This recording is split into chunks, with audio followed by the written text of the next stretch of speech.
Ask almost any runner the most difficult part of completing a marathon, and they'll tell you it takes a lot of work. It's finding the time to train. For Aaron Margula, that hasn't been a problem. He can swim 2.5 miles in the open water, pedal 112 miles on a bike, and tack on another 26.2 miles by foot. 17:24! Last fall, he did all 3 of those things right in a row, completing Madison's Ironman triathlon in 12 hours and 24 minutes. That's impressive. You definitely need a level of craziness. A lot of training. You have to have incredible dedication. Guys, thank you. He's fit enough to have earned the title Ironman, but according to the state of Wisconsin, he didn't meet the job description anymore. He is not fit for duty. I can't raise a ladder. There's stuff I can't do. I have minor limitations, but it doesn't stop me from getting out and enjoying stuff like this. Over the past 3 years, Margula has completed at least 7 marathons and 1 triathlon. He's better shape than I am. All of it after the state declared him to be permanently disabled from performing his duties as a North Shore firefighter. Seriously? How is that possible? I think it's a crock. It was the job I loved. It's what all my education's in. If I could go back, I would do it in a heartbeat. I absolutely would. Duty disability is a system set up to protect police officers and firefighters from the inherent dangers of their profession. But for Margula, the injury that sidelined him didn't happen at a fire scene. In 2006, he bumped his elbow on a kitchen countertop at the firehouse, causing numbness in his pinky finger. 8 months later, he bumped the same elbow on a ladder, doing further damage to his ulnar nerve. You probably know it better by its nickname, the funny bone. But I think he's being a wuss. I mean, firemen, come on. There's nothing funny about it to North Shore taxpayers. I think that's absolutely ridiculous. Get a desk job, earn your keep, so the rest of us don't have to pay for you. Unfortunately, I still am paralyzed through here, 15%. As Margula recovered from surgery, the fire department temporarily put him on light duty as a fire inspector. But when he still wasn't medically cleared for full duty after a year, North Shore Fire Chief Robert Whitaker says the department gave him a choice. Your option is to apply for disability. You can go find another job.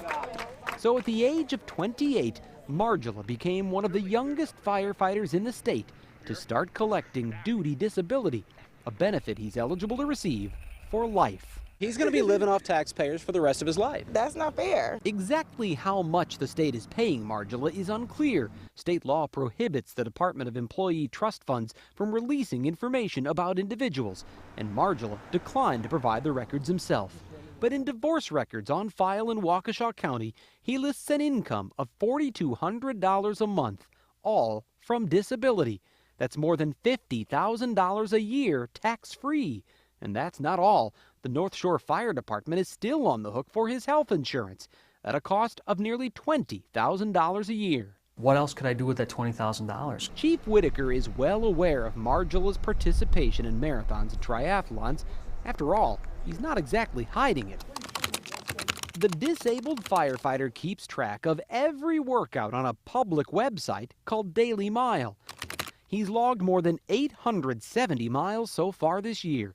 He also taught a spin class, hit the slopes, even went water skiing.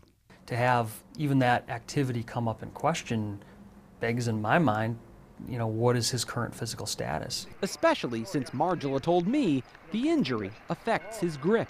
It's hard to hold stuff, tie knots, ropes and knots and stuff like that. It's really frustrating because,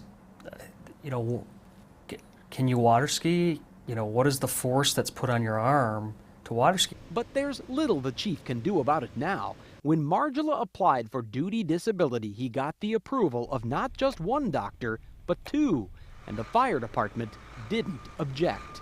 We have 2 doctors that sign this piece of paper, and we don't employ a physician. Once a firefighter is deemed to be permanently disabled by the state, there's almost no way to overturn it.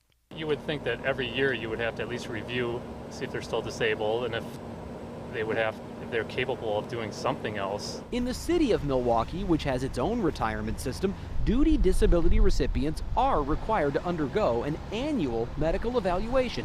And while it rarely happens, we found that 3 disabled Milwaukee firefighters or police officers have been returned to duty since 2007. By contrast, the state duty disability system requires no medical checkups, ever. The system may need some reform. I offered to be an inspector. For his part, Margula has offered to come back to work. I offered to do any of the jobs that they wanted to do. I wrote him a letter last year and I said, is there anything you can get me doing? The department turned him down. Whitaker says they only have 7 jobs that fit his physical limitations. Of those 7 positions, none of them have been vacant since his exit here. I mean, he can go sit in the office and type on a computer. If he can run marathons and triathlons and Ironman, he's physically fit, so he can get another job. There's nothing that says Margula can't go and get a job somewhere else, as long as he reports the income to the state. And that's why an article that appeared last fall in the Waukesha Freeman caught Chief Whitaker's eye. It announced that Margula had been hired full-time by Tri-County Home Inspection. When the chief asked Aaron about the job, he replied that the article was inaccurate and that he had not received any compensation. Where did that press release come from then? At the time, Tri-County Home Inspection LLC was registered to Margula's wife. She tells Fox 6 she's never performed a home inspection and that from the start, Aaron has run the business.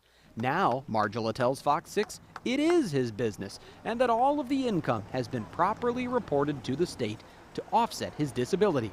When I asked why he didn't list any of that outside income in his divorce case, he told me the divorce record was a mistake. Is there some question in your mind raised about whether or not he's being truthful? Yeah, I mean, I think that what we've discussed today builds on a question that we continually are looking into about whether the information that we're being provided is accurate. A lot of guys on the department and around, they just don't understand, and they might have a little bit of hate towards, the fact that they go to work and I unfortunately don't, but I treat them any day of the week. Any day of the week. I mean, I'm out here doing it and it looks unfair, but you know what? Any day of the week I go back. This is not exactly the kind of attention Chief Whitaker wants for his fire department. Then again, is there a small part of me that says I'm glad Brian got a tip to this? Yeah, because it needs to be exposed. He's hoping it's a step in the right direction.